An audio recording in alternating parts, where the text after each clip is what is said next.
Welcome back to Rowing Friends. The pod is a little bit of a mashup this time. Our initial conversation was interrupted by life, so it happens. So we added a short clip from our next conversation to this conversation, and so it jumps forward a little bit by a whole week, so you get to hear our race updates in real time. Don't forget to follow Rowing Friends Pod and Adrian's clinic podcast, Rowing on the Square too. Without further ado, please enjoy the episode. How are things going?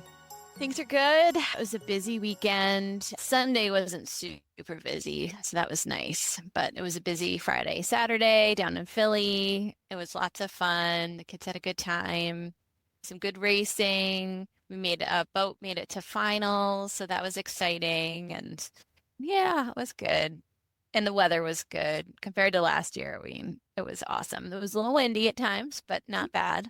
We'll take wind as long as we're all dry and just sun prime. We'll take a little bit of that, but Yeah. well, very cool. So what boats did Keegan and Hannah race in?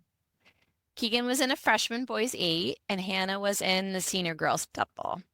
Ooh. Yep. So both of those had over 30 entries. Keegan's boat didn't make it out of the time trials, but the times were all really close together, and their boat had the best time that they've had for all season.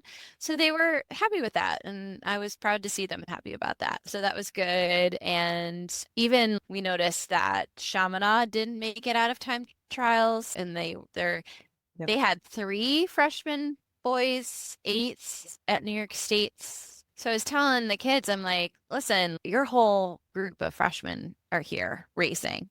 Chaminade has, and I don't know, honestly, because I'm not connected with that team, but if they had 3 freshman boys boats, you can only race 1 entry in each event. So there's probably 18 kids at home while the rest of their team, their 1 boat is here racing. You got to keep it all in perspective.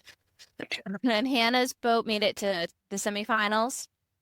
It squeaked in. It was top 18. They got 17th in the time trials. And I think they had 34 entries or something.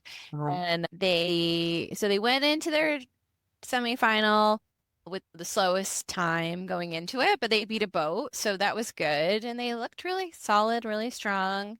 And then 2 of Hannah's teammates from the summer were in the same semifinal as them from Burn Hills, and they ended up getting 3rd overall. So they got a bronze medal at Stotesbury, which was really cool. Wow, that's an accomplishment. Yeah. And then our freshman girls quad made it to finals, and they got 4th, but I know, and it was just such a good race. They came so close, but it's just, I remember, and I didn't really think about this until we were there, but I remember being in high school, and our team was not great because it was a newer team. We were still kind of building it out, and it was more about just us kind of going to these races. We would go to Henley. We went to Stotesbury one year. We went to these races that we really had no part of going to. But our coaches made us go to the finals, or even Crush Bees. We would go, and they were like, you have to stay and watch the finals. Yeah. And you get it. A lot of people want to hit the road and all of that.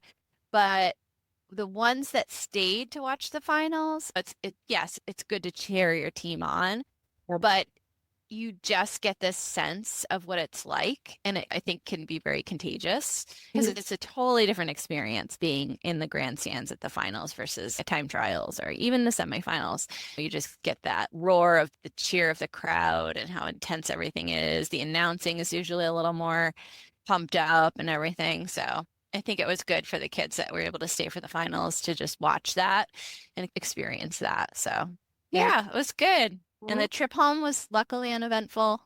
That drive can be tough, but Oh yeah, you come around Philly, then you're heading out, and then you can see the river, the river right there, and you're just like, when are we gonna get moving? When are we gonna move out of here?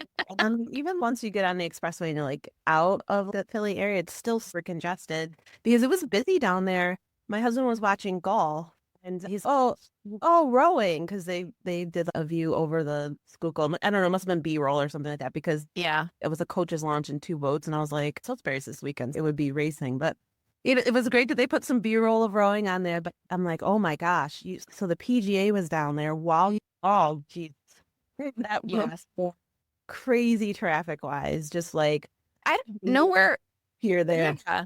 I don't know. Sorry, I keep talking over you. Sorry. I don't remember it being so. Last year there was this huge bike race, so that definitely interfered because they closed down roads, and Philly's hard enough to navigate in that section anyway. So the PGA must have been far enough away from. I think it sounded like maybe it was out in some type of suburb or something. Yeah. So, Yeah. but still just to have two very large, not thinking about us, but right, thinking about having two very big event there, because that's a big event for them. So, Oh, yeah. Yeah. yeah. Oh, I'm so excited that the kids had a great race. And then they stayed to watch the finals. That's really cool to be able to. And then you can see what it takes to get final, because you can sit there and you can watch those boats and be like, yeah, we weren't going kind of thing. Like it gives you that motivation to be like, oh, if you're going to be in the final, then you have to be ready to really move the boat. So I like that. And from a parent's perspective, I'm like, oh my gosh, let's get in the car and get home. But at the same time, you want to be able to give the athletes that motivation to want to perform next year. Yeah. Yeah. Still this week, they're still practicing because some people are. So how many from your team are going to Scholastics, and how many are coming out to Pittsburgh, and all? How do you guys think of all that? Yeah, it's a lot. So it's really, so this past weekend, all the downtime, especially in the evening or even just with the parents and the in between races and stuff, there was a lot of logistical planning going on. So the interesting part of it for our team is that every SRAs, we talked about this before, is in Tennessee. As far as I know, nobody from our team currently. There could be one or two parents because they had some older kids that were rowing at some point. Maybe they had been on the team before when it was in Tennessee, but they weren't involved in these discussions. Everybody who's planning anything has never even been to the race, the course, the venue. We don't have any past experience. We can talk about schedule-wise. It should be the same as it was last year at Cooper River, but a lot of things revolve around the travel planning and the venue itself, and nobody has any experience with that. And the boats that are going, so we've got freshman girls 8 and a freshman boys quad and a junior girls quad. Okay. So a lot of these parents, like, rowing is new to them, regardless of massively traveling for a regatta. And a lot of us that I guess you would say, I'm on the board, I have a senior, I'm still new at this. You know what I mean? She started as a sophomore. It's a lot. It's a lot of stuff, a lot of people asking questions, and they're like, this is a question for Kate. I'm like, I don't know the answers, but let's figure it out. Nobody has any answers. Nobody has any clue. It's been very interesting. And I can sense some frustrations on some part. There's some logistical stuff. There's some quick decisions that have to be made. There's some, does this work? Does that work? Like that, it's just assigning people to tasks. And I know you're not going, but can you plan the food for the people that are going? Once people figure out, we have some that are driving, they're like renting a 12-passenger van and getting all the kids in there and organizing that and driving down over 2 days. There's others that are flying and grouping people together to make sure the kids that don't have a parent going are flying with other people. Getting the coaches all set up on where they're going and finalizing the hotel arrangements. I still have to finalize that because we found out some people are not getting there Wednesday night, so they don't need the Wednesday night hotels. Some people are not staying Saturday night, so we can cancel some of those rooms. At the same time, we have another regatta that I'm actually going to be at with my kids, Pittsburgh. Yep. So figuring out all the logistics with that, which is a lot easier because a lot of us have experience going there. But we only have one coach going to that one and 27 kids going to that one. Oh, wow. So that's going to be interesting. So we have 4 chaperones. Normally we only have 2, maybe 3.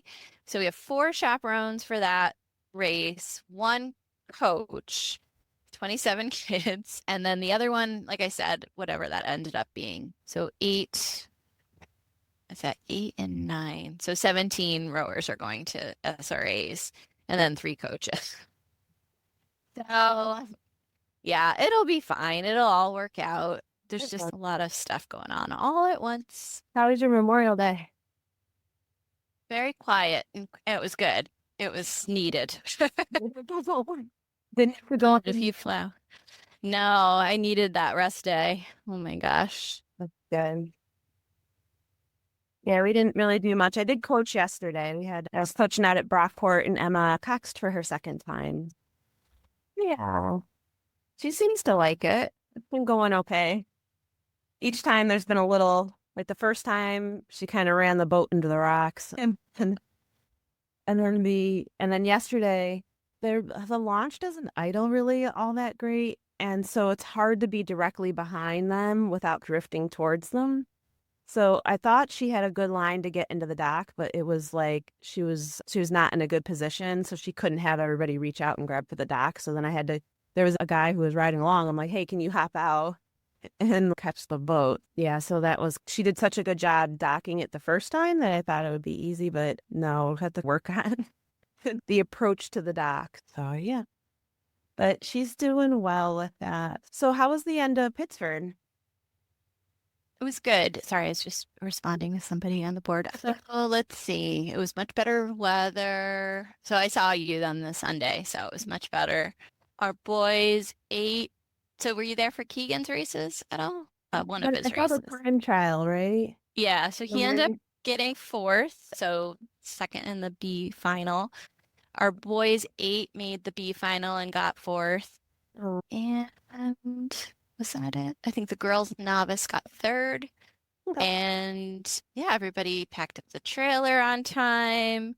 The only issue with the trailer on the way home was the connection was finicky. So I was behind the trailer at some point. We took a couple stops on the way home and then we caught up to the trailer.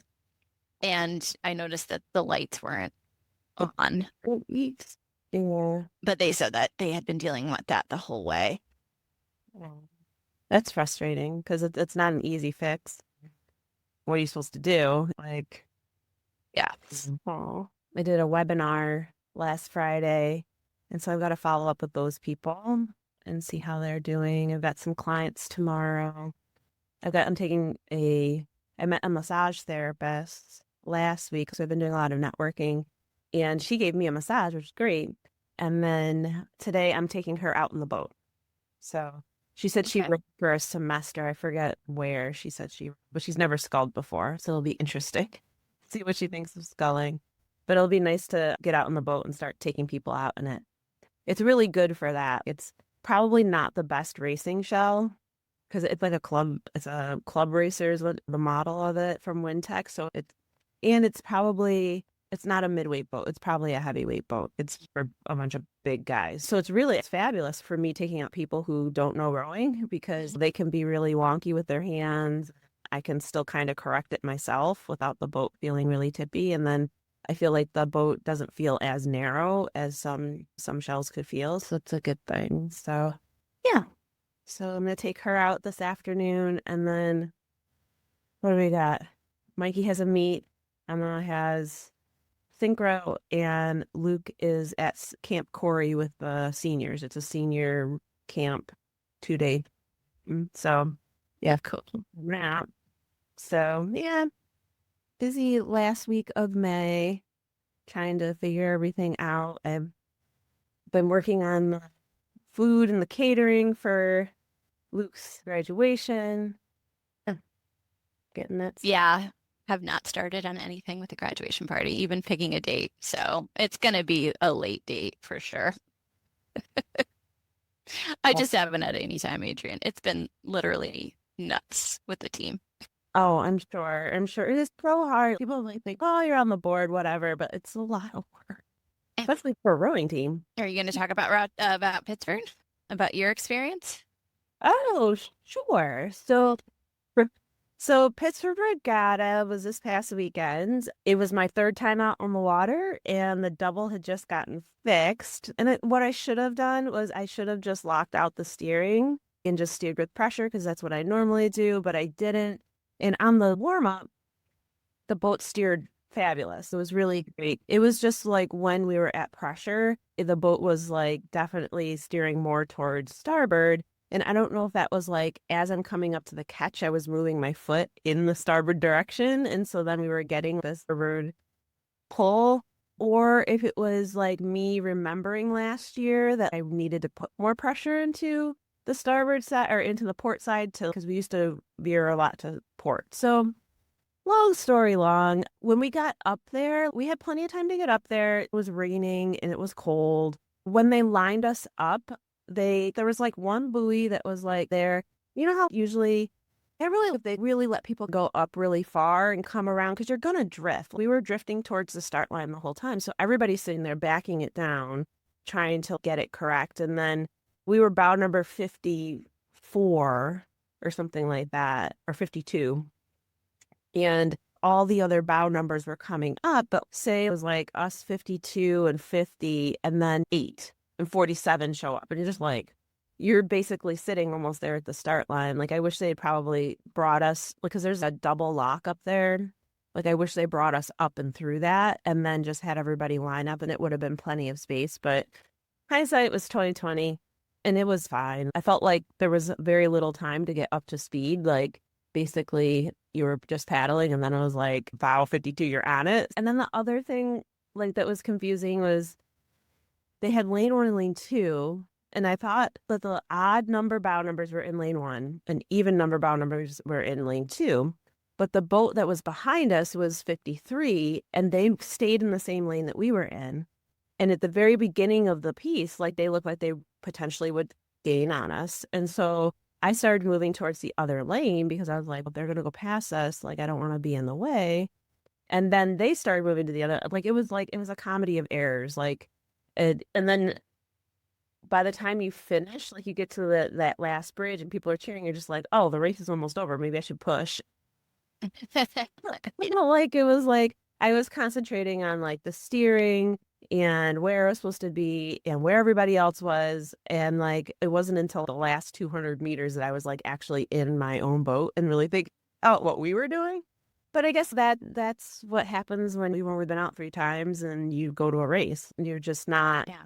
You're not focused in on what you're doing, and you're trying just to not be in other people's way and all that good stuff. But yeah, it was fun. Like, the weather could have been better. We've had some decent weather for most of the races that I've been to. I went to a lot of the college races this season, and really only, I don't know, what was the name of NERCS. NERCS, the weather was like a little bit plus minus, but most of them it was like 60s and sunny, and didn't have to worry about weather. So I wasn't racing or coaching in weather like this season. We practiced a lot in weather, like a lot of like rain and cold and that kind of stuff, but not a lot of racing in it. Whereas like this is the opposite. This was racing in horrible conditions. And then Sunday was great. Like, at least it wasn't wet anymore, and it was nice, and it was fun just to be there and be able to like chat with you guys and watch the boat go by. And I have one more post that I need to put up on Instagram, but I did a hodgepodge of different boats.